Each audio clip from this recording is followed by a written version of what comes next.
ക്രൂശിക്കപ്പെട്ട ക്രിസ്തുവിനെ പ്രസംഗിക്കുന്നു. സങ്കീർത്തനം 25-ാം സങ്കീർത്തനം 16-17 വാക്യങ്ങൾ നമുക്ക് വായിക്കാം. എങ്കലേക്ക് തിരിഞ്ഞ് എന്നോട് കരുണയുണ്ടാകണമേ. ഞാൻ ഏകാകിയും അരിഷ്ടനുമാകുന്നു. എനിക്ക് മനപീഡകൾ വർദ്ധിച്ചിരിക്കുന്നു. എൻ്റെ സങ്കടങ്ങളിൽ നിന്ന് എന്നെ വിടുവിക്കണമേ. ഞാൻ ഏകാകിയും അരിഷ്ടനുമാകുന്നു. ഏകാകിയാണ് ഞാൻ വളരെ അരിഷ്ടതയിലാണ്, വളരെ കഷ്ടപ്പാടിലാണ്, വളരെ ഞെരുക്കത്തിലാണ്. ഞാൻ ഏകാകിയും അരിഷ്ടനുമാകുന്നു. എങ്കലേക്ക് തിരിഞ്ഞ് എന്നോട് കരുണയുണ്ടാകണമേ. ഞാൻ ഏകാകിയും അരിഷ്ടനുമാകുന്നു. എനിക്ക് മനപീഡകൾ വർദ്ധിച്ചിരിക്കുന്നു. മനസ്സിൽ ഒട്ടേറെ ദുഃഖങ്ങൾ, ഒട്ടേറെ ആകുലങ്ങൾ, മനപീഡകൾ എനിക്ക് വർദ്ധിച്ചിരിക്കുന്നു. എൻ്റെ സങ്കടങ്ങളിൽ നിന്ന് എന്നെ വിടുവിക്കണമേ. ഈ ആശയം തന്നെയാണ് 102-ാം സങ്കീർത്തനത്തിൽ നാം കാണുന്നത്. 102-ാം സങ്കീർത്തനത്തിൽ വായിക്കാം, 3-ാം വാക്യം മുതൽ വായിക്കാം. എൻ്റെ നാളുകൾ പുക പോലെ കഴിഞ്ഞു പോകുന്നു. എൻ്റെ അസ്ഥികൾ തീക്കൊള്ളി പോലെ വെന്തിരിക്കുന്നു. എൻ്റെ ഹൃദയം അരിഞ്ഞ പുല്ലുപോലെ ഉണങ്ങിയിരിക്കുന്നു. എൻ്റെ ഹൃദയം ഉണങ്ങിപ്പോയിരിക്കുന്നു. അല്പം പോലും ഒരു ആർദ്രതയില്ല. എൻ്റെ ഹൃദയം ഉണങ്ങിയിരിക്കുന്നു. എൻ്റെ ഹൃദയം അരിഞ്ഞ പുല്ലുപോലെ ഉണങ്ങിയിരിക്കുന്നു. ഞാൻ ഭക്ഷണം കഴിപ്പാൻ മറന്നുപോകുന്നു. എൻ്റെ ഞരക്കത്തിൻ്റെ ഒച്ച നിമിത്തം എൻ്റെ അസ്ഥികൾ മാംസത്തോട് പറ്റുന്നു. നിരന്തരം ശരീരത്തിൽ വേദന അനുഭവിക്കുന്നു, അസ്ഥിക്കുള്ളിൽ വേദന അനുഭവിക്കുന്നു. എൻ്റെ ഞരക്കത്തിൻ്റെ ഒച്ച നിമിത്തം എൻ്റെ അസ്ഥികൾ മാംസത്തോട് പറ്റുന്നു. ഞാൻ മരുഭൂമിയിലെ വേഴാമ്പൽ പോലെ ആകുന്നു. മരുഭൂമിയിലെ ഒരു വേഴാമ്പൽ പോലെയാണ് എൻ്റെ അവസ്ഥ. ആരുമില്ലാത്ത മരുഭൂമിയിൽ ഞാനൊരു വേഴാമ്പൽ പോലെ ഒറ്റയ്ക്കിരുന്ന് കരയുകയാണ്. മരുഭൂമിയിലെ വേഴാമ്പൽ പോലെയാകുന്നു. ശൂന്യസ്ഥലത്തെ മൂങ്ങ പോലെ തന്നെ. ശൂന്യസ്ഥലത്തെ മൂങ്ങ പോലെ തന്നെ, തന്നെത്താൻ ഇരുന്നിങ്ങനെ മൂങ്ങിക്കൊണ്ടിരിക്കുന്നതായി മൂങ്ങയെപ്പോലെ, കരഞ്ഞുകൊണ്ടിരിക്കുന്ന മൂങ്ങയെപ്പോലെ, ശൂന്യസ്ഥലത്തിരുന്ന് കരയുന്ന മൂങ്ങയെപ്പോലെ ഞാൻ ഒറ്റയ്ക്ക് ഇരിക്കുന്നു. ഞാൻ ഏകാകിയായിരിക്കുന്നു. ഞാൻ ഉറക്കളച്ചിരിക്കുന്നു. എനിക്ക് ഉറങ്ങണമെന്നുണ്ട്, പക്ഷെ ഉറക്കം വരുന്നില്ല. ഞാൻ ഉറക്കളച്ചിരിക്കുന്നു. വീട്ടിൻ മുകളിൽ തനിച്ചിരിക്കുന്ന കുരുകിൽ പോലെ ആകുന്നു. വീട്ടിൻ്റെ മുകളിൽ ഒരു കുരുകിൽ പക്ഷി തനിച്ചിരിക്കുന്ന ആ കുരുകിലിരുന്ന് കരയുന്നത് പോലെ ഞാൻ വീട്ടിന് മുകളിൽ തനിച്ചിരിക്കുന്ന കുരുകിൽ പോലെയാകുന്നു. എല്ലാം ഏകാന്തതയെക്കുറിച്ചാണ് പറയുന്നത്. ഏകാന്തത. ഞാൻ ആരും ഇല്ലാത്തവനാണെന്നുള്ള ചിന്ത, എൻ്റെ വേദന കാണാൻ എനിക്ക് ആരുമില്ല എന്നുള്ള ചിന്ത, എൻ്റെ പ്രശ്നം കാണാൻ എനിക്ക് ആരുമില്ല എന്നുള്ള ചിന്ത, എനിക്കൊരു കൈത്താങ്ങൽ തരാൻ എനിക്ക് ആരുമില്ല എന്നുള്ള ചിന്ത, ഞാൻ ഒറ്റപ്പെട്ടു പോയിരിക്കുന്നുള്ള ചിന്ത, ഞാൻ ഏകാഗിയായിരിക്കുന്നു. മനോവിഷാദം വർദ്ധിച്ച് വന്നിരിക്കുന്നു. മനപീഡകൾ വർദ്ധിച്ചിരിക്കുന്നു. എൻ്റെ ഏകാന്തതയിൽ ഞാൻ തനിയേ ഇരുന്ന് വിതുമ്പുകയും ഏങ്ങലടിക്കുകയും ചെയ്യുന്നുണ്ട്. പക്ഷേ അത് കേൾക്കാൻ ആരുമില്ല. ഞാൻ ഒറ്റപ്പെട്ടു പോയിരിക്കുന്നു. ദുഃഖത്തിൻ്റെ, ഏകാന്തതയുടെ ദുഃഖത്തിൻ്റെ ആ അതിതീവ്രമായ അനുഭവത്തിൽ ഒരു ദൈവദാസൻ ഇരിക്കുന്ന അനുഭവമാണ് നാം ഈ 2 സങ്കീർത്തനത്തിൽ നിന്ന് കണ്ടത്. ദാവീദിൻ്റെ അനുഭവമാണത്. ഇന്ന് ഞാൻ സംസാരിക്കാൻ പോകുന്നത് ഇതിനോട് ബന്ധപ്പെട്ട ചില കാര്യങ്ങളാണ്. ഏകാന്തത പല വിധത്തിലുണ്ട്. ധാരാളം ആളുകളുള്ള സ്ഥലത്ത് ഏകാന്തത അനുഭവിക്കുന്ന ആളുകളുണ്ട്. എല്ലാം ഉണ്ട്, എല്ലാവരുമുണ്ട്. പണമുണ്ട്, വരുമാനമുണ്ട്, നല്ല വീടുണ്ട്, നല്ല സൗകര്യമുണ്ട്, ഭാര്യയുണ്ട്, മക്കളുണ്ട്, എല്ലാം ഉണ്ട്. പക്ഷേ തന്നെത്താൻ ചിന്തിക്കുമ്പോൾ ഏകാന്തത, ഏതോ ഒന്നിൻ്റെ ഒരു ശൂന്യത, ഏതോ ഒന്നിൻ്റെ ഒരു പോരായ്മ, എവിടെയോ ഒരു ആധി, എന്തോ ഒരു വിഷമത, എന്തോ ഒന്ന് മനസ്സിനെ അലട്ടിക്കൊണ്ടിരിക്കുന്നു. ഏകാന്തത. എല്ലാം ഉണ്ട്, പണമൊക്കെ ഉണ്ടല്ലോ, പക്ഷേ എന്നാൽ എന്തുണ്ടെങ്കിലും മനസ്സിന് സ്വസ്ഥത കിട്ടുന്നില്ല, മനസ്സിന് സംതൃപ്തി കിട്ടുന്നില്ല, ഒരു സന്തോഷം കിട്ടുന്നില്ല. അനേകം ആളുകൾ ഇങ്ങനെയാണ്. ഏകാന്തത. ധാരാളം ആളുകൾ ഉള്ളിടത്തുള്ളതായ ഏകാന്തതയുണ്ട്. ആളുകളുള്ളിടത്ത് 38 കൊല്ലം തലവാദം ബാധിച്ച് കിടന്ന മനുഷ്യൻ ബേഥസ്ദാ കുളക്കരയിൽ രോഗിയായി കിടക്കുന്നു. 38 കൊല്ലോടെ കിടന്നു. ഒട്ടേറെ ആളുകളോട് വരികയും പോവുകയും ചെയ്യുന്നുണ്ട്. പക്ഷേ അവന് തോന്നുകയാണ്, എനിക്ക് ആരുമില്ല. അവൻ പറയുന്നത്, കർത്താവിനോട് പറയുകയാണ്, എനിക്ക് ആരുമില്ല എന്ന് ചിന്തിക്കുന്ന അനേകം ആളുകൾ ഈ ഭൂമിയിലുണ്ട്. ഒരുപക്ഷേ നിങ്ങളും ചിലപ്പോഴെങ്കിലും ചിന്തിച്ചിട്ടുണ്ടാകും, എനിക്ക് ആരുമില്ലല്ലോ, എൻ്റെ തനതായ പ്രശ്നം ഒന്ന് തിരിച്ചറിയാൻ ആരുമില്ലല്ലോ, എൻ്റെ വേദന കാണാൻ എനിക്ക് ആരുമില്ലല്ലോ. അനേകരിങ്ങനെയുണ്ട്, ദൈവത്തിന് സ്തോത്രം. ഇന്ന് ഇവിടെ ഈ വചനം കേൾക്കാൻ വന്നിരിക്കുന്ന നിങ്ങളും ചിലർ ഒരുപക്ഷേ ഏകാന്തതയുടെ അസഹ്യതയിൽ മനംനൊന്ത് കേണുകൊണ്ടിരിക്കുന്നവരായിരിക്കും. ദൈവത്തിന് സ്തോത്രം. പാപം ജീവിതത്തിലുള്ളത് മൂലം ഏകാന്തത അനുഭവിക്കുന്ന യൂദായുടെ കാര്യം നാം തിരുവചനത്തിൽ വായിക്കുന്നുണ്ട്. പാപം മൂലം യൂദായ്ക്ക് പാപം വന്നു. ധാരാളം ആളുകളുണ്ട്, മഹാപുരോഹിതന്മാരുണ്ട് അവനെ സഹായിക്കാൻ. മഹാപുരോഹിതന്മാർ അവൻ യേശു തമ്പുരാനെ ഒറ്റിക്കൊടുത്തത് കൊണ്ട് അവന് 30 വെള്ളിക്കാശ് കൊടുത്തു. അതുമാത്രമല്ല, ആ മഹാപുരുഷന്മാരും പരീശന്മാരും സദൂക്യരും വലിയ പള്ളി പ്രമാണിമാരും എല്ലാം ഉള്ളിടത്ത് ആ കൂട്ടത്തിൽ അവന് തോന്നുകയാണ്, അയ്യോ എനിക്ക് ഏകാന്തത, എനിക്ക് ആരുമില്ല. കർത്താവിൻ്റെ കയ്യിൽ നിന്ന് വാഴ്ത്തി കിട്ടിയ അപ്പം വാങ്ങി അവൻ പുറത്തിറങ്ങി രാത്രിയിൽ ഏകാന്തതയിലേക്ക് മാറുകയാണ്. അവൻ ഏകാന്തതയിലേക്ക്, കർത്താവിൻ്റെ കയ്യിൽ നിന്ന് അനുഗ്രഹം വാങ്ങിയവൻ, പക്ഷേ അവൻ ഏകാന്തതയിലേക്ക് മാറി. ആ രാത്രി അവൻ ഒറ്റയ്ക്ക് മാറിപ്പോവുകയാണ്. അവൻ്റെ ഹൃദയത്തിൽ കർത്താവിനെ ഒറ്റക്കെടുക്കുവാനുള്ള തീരുമാനത്തോടുകൂടിയാണ് അവൻ പോകുന്നത്. കർത്താവിൻ്റെ കയ്യിൽ നിന്ന് ആഹാരം വാങ്ങിക്കൊണ്ട്, കർത്താവിൻ്റെ കയ്യിൽ നിന്ന് അനുഗ്രഹം വാങ്ങിക്കൊണ്ട് പോകുമ്പോഴാണ് അവൻ ഏകാന്തത അനുഭവിക്കുന്നത്. ഇങ്ങനെയുള്ള ആളുകളുണ്ട്. പാപത്തിൻ്റെ ഏകാന്തത, മരണത്തിൻ്റെ ഏകാന്തതയുണ്ട്. ലാസറിൻ്റെ ഭവനം, ലാസർ മരിച്ചുപോയി. സഹോദരിമാർ 2 പേരുണ്ട്. 2 സഹോദരിമാരും അവർ ഏങ്ങലടിച്ചുകൊണ്ടിരിക്കുകയാണ്, മാർത്തയും മറിയയും. ഒരേ ഒരു സഹോദരനുണ്ടായിരുന്നു, അപ്പനുണ്ടായിരുന്നു. പക്ഷേ അപ്പൻ കുഷ്ഠരോഗിയായിരുന്നു. കുഷ്ഠരോഗിയായ ശീമോൻ മരിച്ചുപോയി. യോഹന്നാന്റെ സുവിശേഷം 11 അധ്യായം വായിക്കുമ്പോൾ കാണാം, കുഷ്ഠരോഗിയായ ശീമോൻ മരിച്ചുപോയി. പിന്നീട് കുഷ്ഠരോഗിയായ ശീമോൻ്റെ മക്കൾ 3 പേരാണുള്ളത്, മാർത്തയും മറിയയും ലാസറും. നല്ല ഓജസ്സുറ്റൊരു ചെറുപ്പക്കാരൻ. അവർക്ക് 3 പേർക്കും രോഗമൊന്നുമില്ല, കുഷ്ഠരോഗമൊന്നും അവർക്കില്ല. അവരുടെ വീട് അനുഗ്രഹത്തിൻ്റെ വീട് തന്നെയായി. യേശു തമ്പുരാൻ ആ വീട്ടിലേക്ക് വന്നു. യേശു ക്രിസ്തു ആ വീട്ടിൽ വന്നപ്പോൾ ആ വീടിൻ്റെ പ്രയാസങ്ങൾ മാറി, ദുഃഖം മാറി, ഒറ്റപ്പെട്ട അനുഭവങ്ങൾ മാറി. ആളുകൾ തിരിഞ്ഞു നോക്കാത്തൊരു വീടായിരുന്നു കുഷ്ഠരോഗിയായ ശീമോൻ്റെ വീടെന്നാണ് ആ വീടിൻ്റെ അഡ്രസ്സ് തന്നെ, കുഷ്ഠരോഗിയായ ശീമോൻ്റെ വീട്. അവൻ മരിച്ചുപോയി, പക്ഷേ ആ വീടിൻ്റെ പേരിൽ അത് തന്നെ നിലനിൽക്കുകയാണ്. ആർക്കും ഒരു സ്നേഹമോ സൗമനസ്യമോ തോന്നാത്തൊരു വീട്, കരുണ തോന്നാത്ത വീട്. ആരും കയറി വരില്ല. ഒരു കുഷ്ഠരോഗിയുടെ വീട്ടിൽ ആര് കയറി ചെല്ലാനാണ്? അങ്ങ് ഒറ്റയ്ക്ക് കഴിഞ്ഞ വീട്ടിലേക്കാണ് യേശു ചെന്നത്.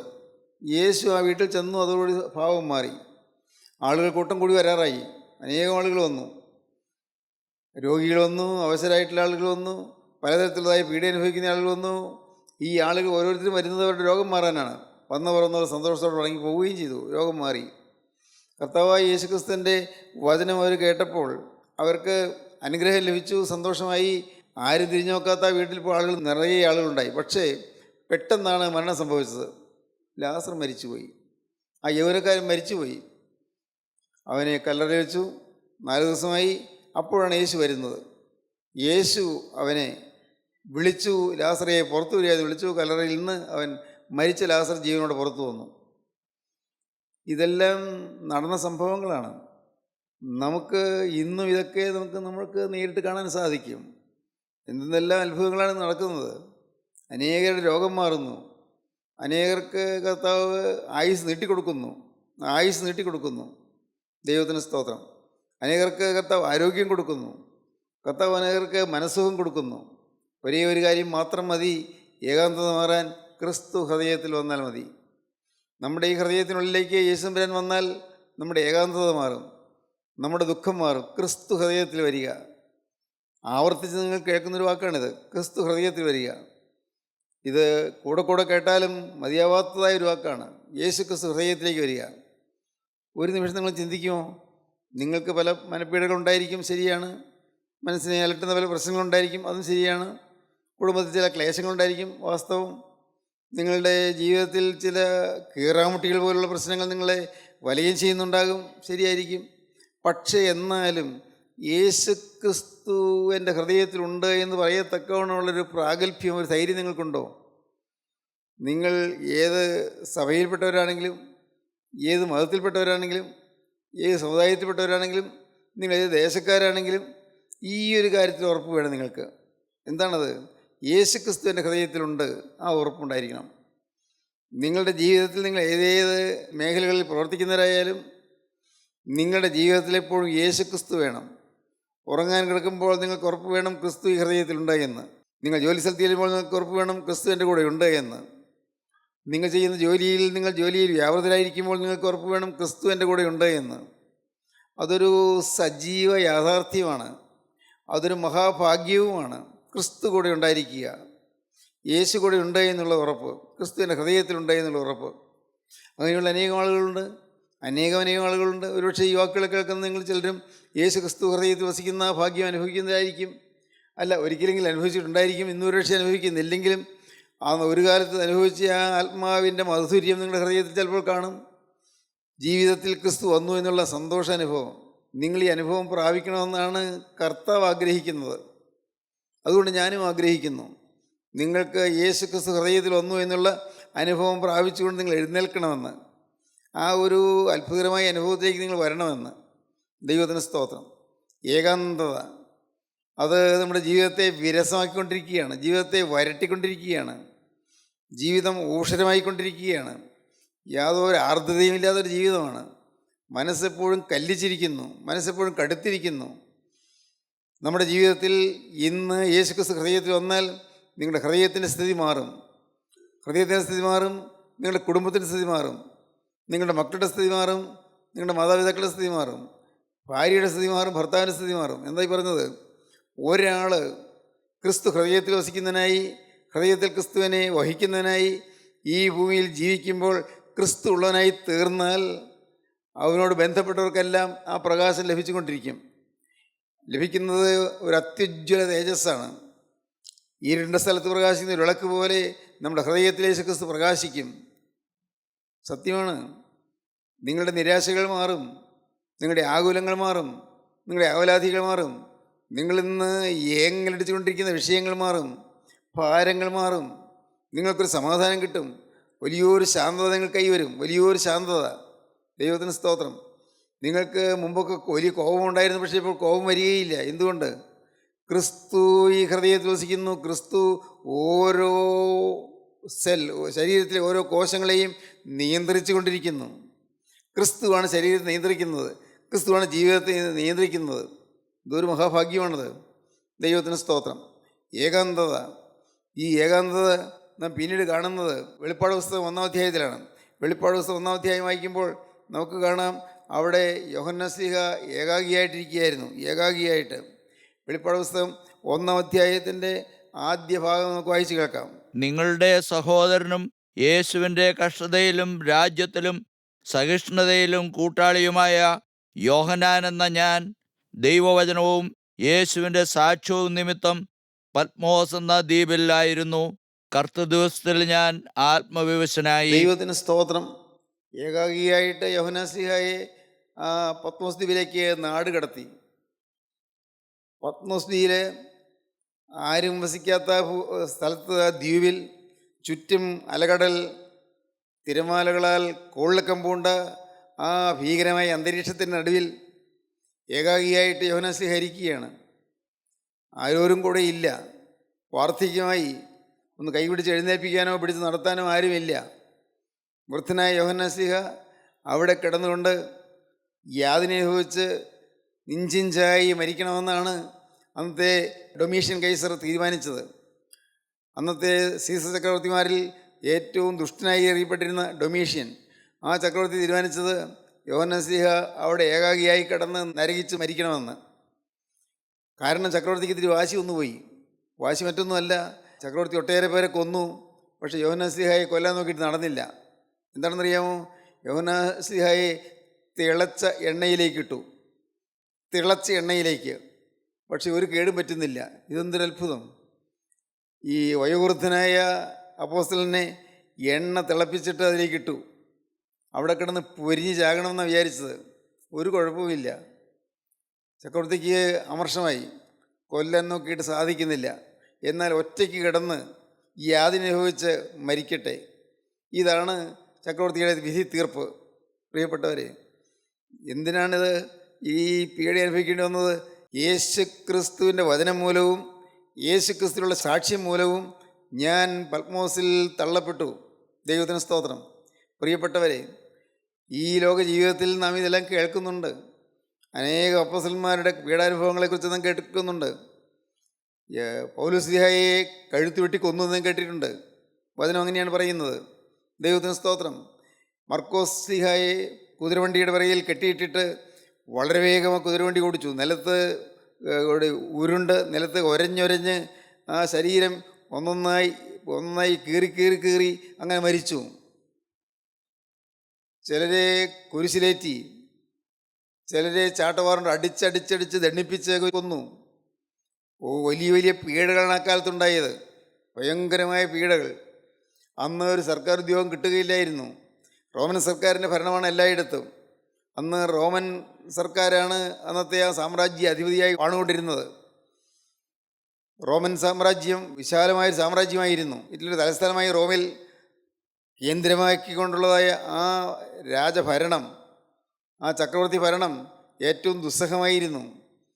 വിശ്വാസികളെ പീഡിപ്പിക്കുന്ന ഭരണമായിരുന്നു. നീറോ കൈസർ അദ്ദേഹത്തിൻ്റെ കൊട്ടാരത്തിൻ്റെ മട്ടുപ്പാവിൽ നിന്നുകൊണ്ട് നോക്കി രസിക്കുമായിരുന്നു. എന്താണെന്നറിയാമോ? വിശ്വാസികളെ ശരീരം മുഴുവനും തുണി കൊണ്ട് ചുറ്റിയിട്ട് ആ തുണിയിൽ എണ്ണ ഒഴിച്ചിട്ട് അദ്ദേഹത്തിൻ്റെ ഉദ്യാനത്തിൻ്റെ മുൻവശത്തുള്ള ഉദ്യാനത്തിൻ്റെ ഓരോ ഭാഗത്തും ഇങ്ങനെ അതിരുകളിൽ നിർത്തും. എന്നിട്ട് തീ കൊടുക്കും. മനുഷ്യൻ, ജീവനുള്ള മനുഷ്യൻ പച്ചനയിൽ നിന്ന് കത്തുകയാണ്. അദ്ദേഹം കണ്ട് രസിച്ചിരുന്നു. പ്രിയപ്പെട്ടവരെ, അങ്ങനെയുള്ളൊരു കാലമായിരുന്നു. എന്തെല്ലാം പീഡകൾ സഹിച്ചാണ് ക്രൈസ്തവത വളർന്നു വന്നത്. ക്രൂശിൽ മരിച്ച, ക്രൂശിൽ ജീവൻ ത്യജിച്ച നമ്മുടെ കർത്താവായ യേശുവിൻ്റെ അനുയായികൾ ഒന്നല്ലെങ്കിൽ ഒന്ന് പീഡകൾ സഹിച്ചേ തീരൂ. ആരെങ്കിലും നിങ്ങളെ പക്ഷേ ദൈവത്തിൻ്റെ വചനം കേൾക്കുന്നതുകൊണ്ട് കളിയാക്കിയെന്ന് വരും. നിങ്ങൾ ദൈവത്തിൻ്റെ വചനത്തിന് പോകരുതെന്ന് ചിലർ വിലക്കിയെന്ന് വരും. നിങ്ങൾ ദൈവത്തിൻ്റെ വചനം കേൾക്കാൻ പലർക്കും ഇഷ്ടപ്പെടുന്നില്ലെന്ന് മാത്രമല്ല, നിങ്ങൾ പലതരത്തിൽ ഉപദ്രവിച്ചെന്ന് വരും. സ്വാഭാവികമാണ്. നിങ്ങളെ പരിഹസിച്ചെന്ന് വരും. നിങ്ങൾ ഒരു തെറ്റില്ല ഇല്ലെങ്കിൽ പോലും നിങ്ങളെക്കുറിച്ച് കുറ്റങ്ങൾ പറഞ്ഞു എന്ന് വരും. അപവാദങ്ങൾ പറഞ്ഞ് വരുത്തിയെന്ന് വരും. ഇതെല്ലാം സ്വാഭാവികമാണ്. ജീവിതത്തിൽ ഏകാന്തത അനുഭവിക്കുന്നു. അപ്പോസ്തലനായ പത്മോസിലായപ്പോൾ കർത്താവിൻ്റെ സാക്ഷ്യം പറഞ്ഞതുകൊണ്ടും കർത്താവിൻ്റെ വചനം പ്രസ്താവിച്ചതുകൊണ്ടും അങ്ങനെ കഠിനമായ പീഡയ്ക്ക് വിധേയനായി ഏകാഗിയായി പത്മോസിൽ കിടന്നപ്പോൾ ഒരു ദിവസം, ഒരു ഞായറാഴ്ച ദിവസം, ഒരു കറുത്ത ദിവസം, അപ്പോസ്തലൻ ചിന്തിച്ചുകൊണ്ടിരിക്കുകയാണ്.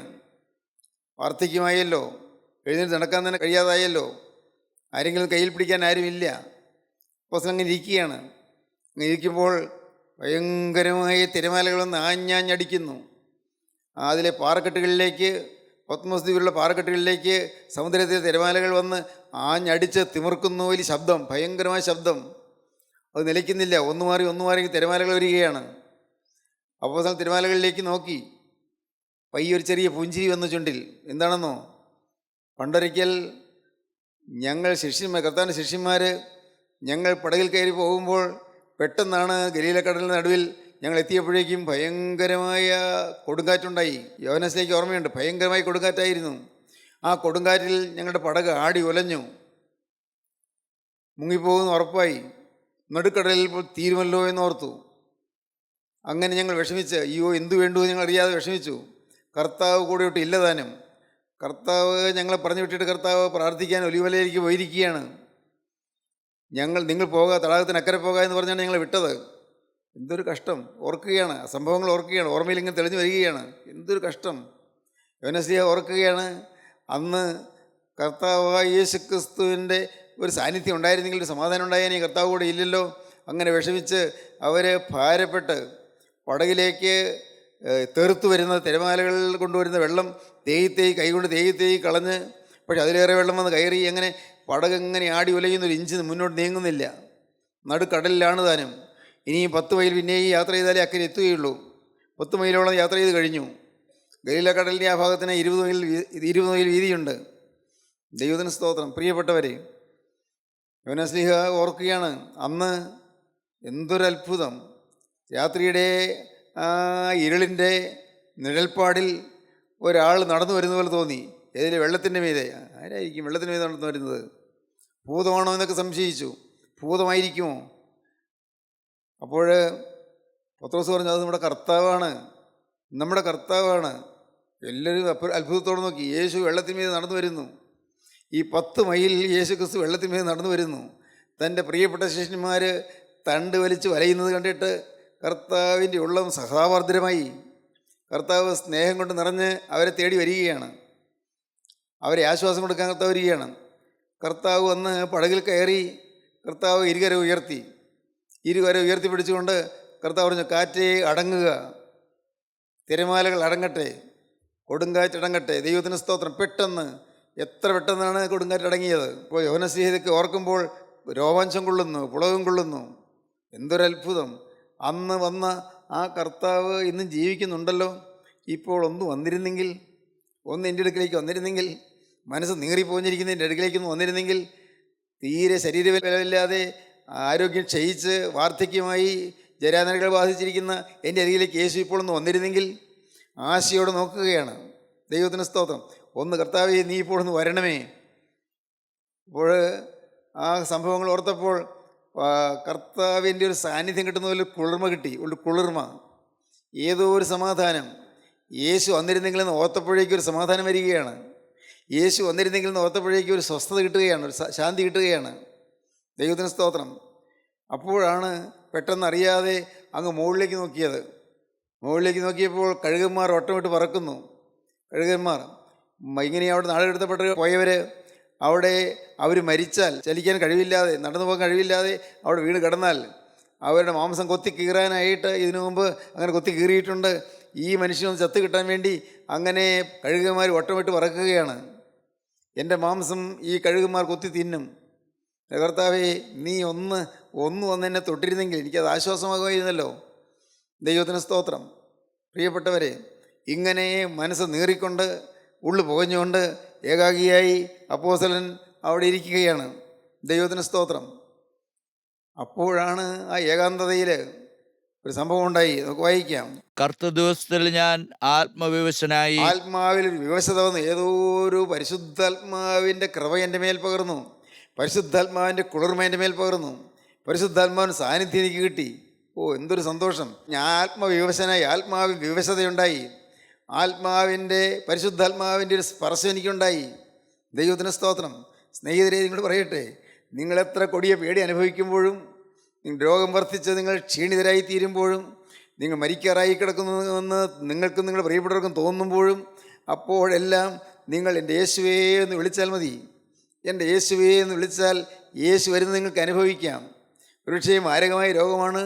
ഡോക്ടേഴ്സ് പറയുന്നു ഇനി ആശയ്ക്ക് വകയില്ല, അറിയിക്കേണ്ടവരൊക്കെ അറിയിച്ചുകൊള്ളൂ എന്ന് പറയുന്നു. അപ്പോൾ നിങ്ങൾക്ക് മനസ്സിലായി തീരാൻ പോവുകയാണെന്ന് മനസ്സിലായി. അല്ല, ഒരുപക്ഷെ നിങ്ങൾക്ക് മനസ്സിലായാലും ശരി, മനസ്സിലായില്ലെങ്കിൽ ശരി, ആ സമയത്ത് നിങ്ങൾ എൻ്റെ യേശുവേ എന്ന് വിളിച്ചാൽ, എൻ്റെ യേശുവേ, എനിക്ക് തിരിഞ്ഞു നോക്കുമ്പോൾ കർത്താവേ, നീ എന്നെ സഹായിച്ച എത്രയോ സംഭവങ്ങളാണ് ഓർമ്മയിൽ വരുന്നത്. നീ എൻ്റെ രോഗം ശമിപ്പിച്ചത്, എനിക്ക് സൗഖ്യം തന്നത്, എൻ്റെ വേദന മാറ്റിയത്, എൻ്റെ ഭാരങ്ങൾ അകറ്റിയത്, എൻ്റെ ആകുലങ്ങൾ മാറ്റിയത്, എനിക്ക് സമാധാനത്തിൻ്റെ വഴികൾ തെളിച്ചു തന്നത്. എൻ്റെ കർത്താവേ, ഏതെല്ലാം നല്ല നല്ല ഓർമ്മകളാണ് എനിക്കുള്ളത്. യേശുവേ, ഇപ്പോൾ നീ എൻ്റെ ഈ രോഗക്കെടുക്കുന്ന അരിയിലേക്ക് ഒന്ന് വരണമേ. കർത്താവേ, ഇപ്പോൾ ഈ ഹോസ്പിറ്റലിൽ ഞാൻ കിടക്കുന്ന ഈ കിടക്കയുടെ അരിയിലേക്ക് നാഥാ നീ ഒന്ന് വരണമേ എന്ന് നിങ്ങൾ ഒന്ന് നിലവിളിക്കുമ്പോൾ, അപ്പോൾ യേശുക്രിസ്തു ശരീരത്ത് വന്നത് നിങ്ങൾ അനുഭവിക്കാം. അതാണ് ആത്മവിവശത. ആത്മാവിൻ്റെ വിവശതയുണ്ടായി. യേശുക്രിസ്തു അരികിൽ വരുന്നത് അനുഭവിക്കാനിടയായി. ആത്മവിവശതയിലെ ഒരു ശബ്ദം കേട്ടു. ആദ്യം കേൾക്കുന്ന ഒരു വചനമാണ്. വചനം കേട്ടു. നീ, ഞാൻ പറയാൻ പോകുന്ന കാര്യങ്ങളെല്ലാം നീ എഴുതിയൊരു പുസ്തകത്തിൽ എഴുതി വയ്ക്കുക. സ്തോത്രം. ഞാൻ എന്നേക്കുമുള്ള ചില കാര്യങ്ങൾ നിന്നെ അറിയിക്കാൻ പോവുകയാണ്. ഭാവികാല സംഭവങ്ങൾ നിന്നെ അറിയിക്കാൻ പോവുകയാണ്. നിനക്ക് ഞാൻ പല വലിയ വെളിപ്പാടുകൾ തരാൻ പോവുകയാണ്. നീ ഈ ഭൂമിയിൽ നിന്ന് കടന്നു പോകുന്നതിന് മുമ്പ് വലിയൊരു ശുശ്രൂഷ ഇനിയും നിനക്ക് ചെയ്യാനുണ്ട്. ഈ ഭൂമിയിൽ നീ മാറ്റപ്പെടുന്നതിന് മുമ്പ് ഇനിയും നിന്നെക്കൊണ്ട് ചില കാര്യങ്ങൾ ചെയ്യിക്കാനുണ്ട്. സ്തോത്രം. സഹോദരങ്ങളെ, നിങ്ങൾ കേൾക്കൂ. നിങ്ങൾ ഓരോരുത്തരെക്കുറിച്ചും കർത്താവിന് ചില പരിപാടികളുണ്ട്, ചില നിയതമായ പദ്ധതികളുണ്ട്, വ്യക്തമായ ചില പ്രോഗ്രാമുണ്ട്. നിങ്ങൾ കർത്താവിൻ്റെ വേലയിൽ ഇന്നത് ചെയ്യണമെന്ന് കർത്താവ് തീരുമാനിച്ചു കഴിഞ്ഞിട്ടുണ്ട്. നിങ്ങൾ സജ്ജമായാൽ മതി, നിങ്ങൾ മനസ്സ് വെച്ചാൽ മതി. കർത്താവേ, എനിക്ക് സമ്മതമാണ്. യേശുവേ, നീ എൻ്റെ അരികത്ത് വന്ന് എന്നോട് നീ തിരുവചനം കൽപ്പിച്ചാൽ കേൾക്കാൻ പോരാ, സ്വീകരിക്കാൻ പോരാ, അനുസരിക്കാൻ ഞാൻ തയ്യാറാണ്. സ്തോത്രം. സ്നേഹിതരെ, നിങ്ങൾക്ക് അങ്ങ് തീരുമാനിക്കാൻ പറ്റുമോ? കർത്താവിനോട് നിങ്ങൾക്ക് വാക്ക് പറയാൻ പറ്റുമോ? കർത്താവേ, എനിക്ക് അഭിമാനിക്കാൻ ഒന്നുമില്ല. കഴിഞ്ഞ കാല ജീവിതത്തിലേക്ക് നോക്കിയാൽ അഭിമാനകരമായി ഒന്നും പറയാനില്ല. എൻ്റെ കർത്താവേ, പാപത്തിൻ്റെ ഒരു കൂമ്പാരം മാത്രമേ എനിക്കുള്ളൂ. നിങ്ങൾക്ക് പറയാം, കർത്താവേ, എൻ്റെ ജീവിതത്തിൽ നന്മയുടെ കണിക പോലുമില്ല. അനേകം തെറ്റുകൾ എനിക്ക് സംഭവിച്ചു പോയിട്ടുണ്ട്. എൻ്റെ കരുണയുള്ള കർത്താവേ, തെറ്റുകളേറെ സംഭവിച്ചു. എന്നാൽ അതെല്ലാം മറന്ന്, അതെല്ലാം മറച്ച് ഇപ്പോൾ നാഥ നീ എൻ്റെ അരികിലേക്ക് വരണമേ എന്ന് നിങ്ങൾ പ്രാർത്ഥിച്ചാൽ യേശു ക്രിസ്തുവിൻ്റെ അരികിലേക്ക് വരും. യേശു ക്രിസ്തുവിൻ്റെ അരികത്ത് വന്ന് അവൻ്റെ തൃക്കര നിങ്ങളുടെ തലമേൽ വയ്ക്കും. ഹല്ലേലൂയ, ദൈവത്തിന് സ്തോത്രം. അവൻ്റെ ശബ്ദം നിങ്ങൾ കേൾക്കാൻ പറ്റും. അവൻ്റെ ശബ്ദം കേൾക്കും. സ്തോത്രം.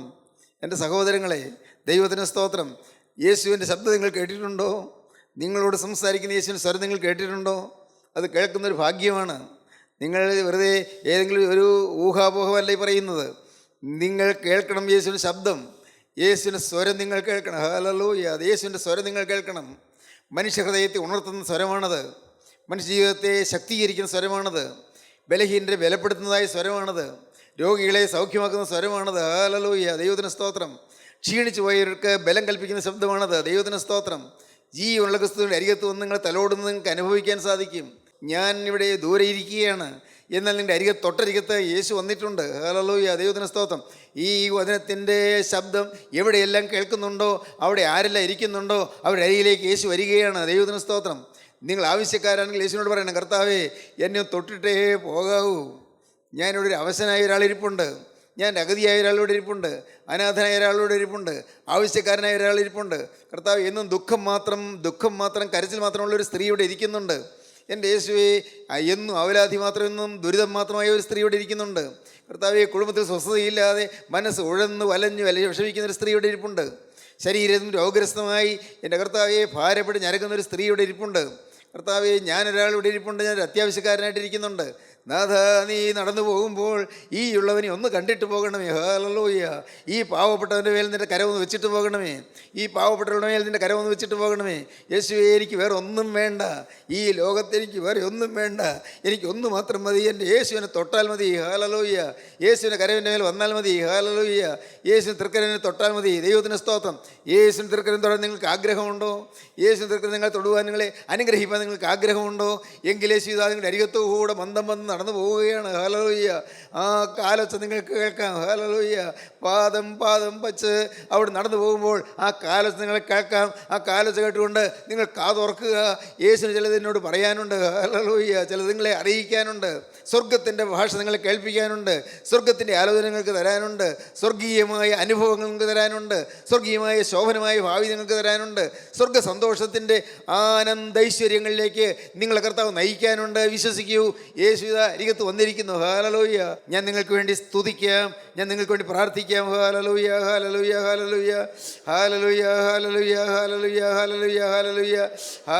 Hallelujah. Hallelujah. Hallelujah. Hallelujah. Hallelujah. Hallelujah. Hallelujah. Hallelujah. ജീവനുള്ള ദൈവമേ, കരുണയുള്ള കർത്താവേ, അവിടെ നിങ്ങളുടെ കൂടെ തന്നെ ഉള്ളതിനായി നന്ദിയോടെ സ്തോത്രം. എല്ലാം സ്വർഗീയ നിരൂപണങ്ങളാകിയ സ്തോത്രം. കർത്താവെ, ഒരു പുതിയ അനുഗ്രഹത്തിൻ്റെ ഉണർവിൻ്റെ സമൂഹം എഴുന്നേൽക്കണമേ എന്ന് പ്രാർത്ഥിക്കുന്നു. എല്ലാവരും എൻ്റെ യേശുവിനെ സ്വീകരിച്ചുകൊണ്ട് സഭാഭേദം കൂടാതെ യേശുക്രിസ്തുവിന് സാക്ഷികളായി തീരുവാൻ ഇടയാക്കണമേ എന്ന് പ്രാർത്ഥിക്കുന്നു. എല്ലാവരെയും അനുഗ്രഹിക്കണമേ, കുടുംബസമാധാനം നൽകണമേ, ബന്ധൻ കഴിക്കണമേ, ഭൂതബാധകൾ മാറ്റണമേ, രോഗസൗഖ്യം നൽകണമേ. എല്ലാവരെയും വാഴ്ത്തി വിശുദ്ധീകരിക്കണമേ. രണ്ടാമത്തെ വരവിന് വേണ്ടി ഞങ്ങൾ എല്ലാവരെയും ഒരുക്കണമേ. യേശുക്രിസ്തുവിൻ്റെ രാജകീയ നാമത്തിൽ പ്രാർത്ഥിക്കുന്നു. കുറയോടെ കേൾക്കണമേ. ആമീൻ. ഹല്ലേലൂയ. ദൈവത്തിന് സ്തോത്രം. കരങ്ങളെ താഴ്ത്തിയിടുക.